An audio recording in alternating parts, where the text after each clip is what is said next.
Well, that sound design that I just did, and then this is what we got.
I recently saw this, I think it was like a video or article or something. The title of it was all of the magic happens at like 170 BPM. Man, I feel like that is so true. Like the closer that I get to it, sometimes I make stuff at like 130, 120, but whenever I put my BPM up to like usually like near 160, it's like, it's just special. Like there's something about it. I don't really make like 170 type music that much, but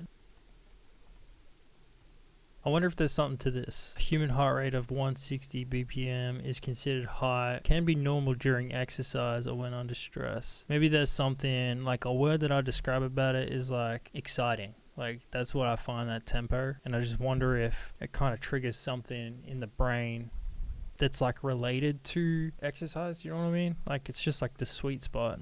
Either that, I could be talking out my